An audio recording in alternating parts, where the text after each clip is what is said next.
એ દાડા જે આપણા હતા અને અત્યારે મોદી સાહેબ આવ્યા અને નર્મદાનું પાણી આ ધરતી ઉપર લાવવાનું કામ કર્યું અને આપણા દુઃખના દિવસો પૂરા થયા અને સુખની શરૂઆત થઈ. અને આજે અહીંયા ગાડીઓ લઈને આવ્યા હોય ને એનો પ્રતાપ જો સૌથી મોટો હોય ને તો માત્ર આપણી મહેનત તો આપણા વડવાઓ કરતા હતા, પણ મહેનત તો કરતા હતા, પણ મહેનત કરવા માટે જે પાણી જોઈએ ને પાણી આપવા વાળી વ્યવસ્થા નથી. અને એ મોદી સાહેબ આવ્યાના પાણી પહોંચ્યું અને આપણું જીવન બદલાયું છે. આ બહુ મોટું કામ થયું છે.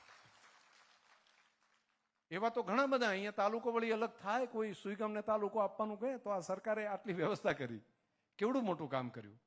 અને મારે આજે હૃદયના રાજીપા સાથે માન્ય મુખ્યમંત્રીશ્રીનો આભાર માનવો છે કે અહીંયા બેઠેલા બધાને એમ અંદરથી રાજીપો થશે કે તમે અમારે છેક પાલનપુર સુધી દૂર જવું પડતું ને એને બદલે તમે અહીંયા ઘર આંગણે તમે જિલ્લો આપીને આ સરહદી વિસ્તારને કેવડું મોટું રાજીપો થયો છે.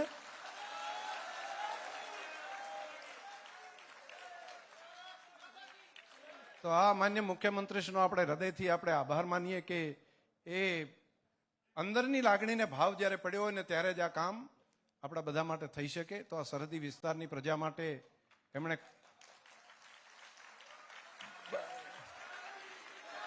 બધા ઉભા થઈ ગયા એમ બસ બસ બસ બસ બસ બસ બસ બસ બેસો બેસો બેસો.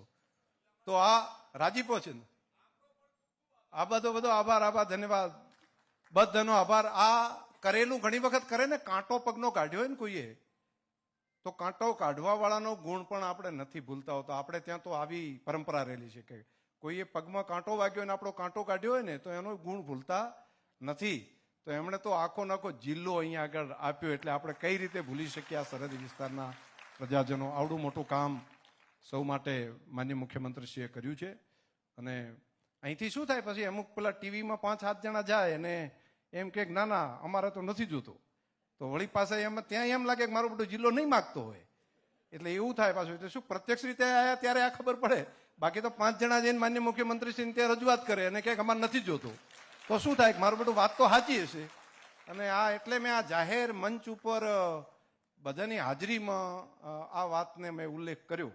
અને ખરેખર તમે બહુ રાજી થયા હોય આ જિલ્લો થયો એના કારણે તો જરા 2 હાથ ઊંચા કરીને તાળીઓ પાડો ઘસી. ખૂબ રાજી છો ને બધા? બસ બસ બસ. તો માન્ય મુખ્યમંત્રીશ્રીનો આપણે હૃદયથી ખૂબ ખૂબ આભાર અને ધન્યવાદ પણ આપણે બધા માનીએ. ખૂબ કામ આપણા માટે કર્યું છે અને હજુ પણ ઘણા બધા કામો. જ્યારે પણ કઈ વાત હોય તો એ માણસ માત્ર દયાળુપણાથી પ્રજાના હિત માટે કઈ રીતે કામ કરવું એનો સતત વિચાર કરે છે.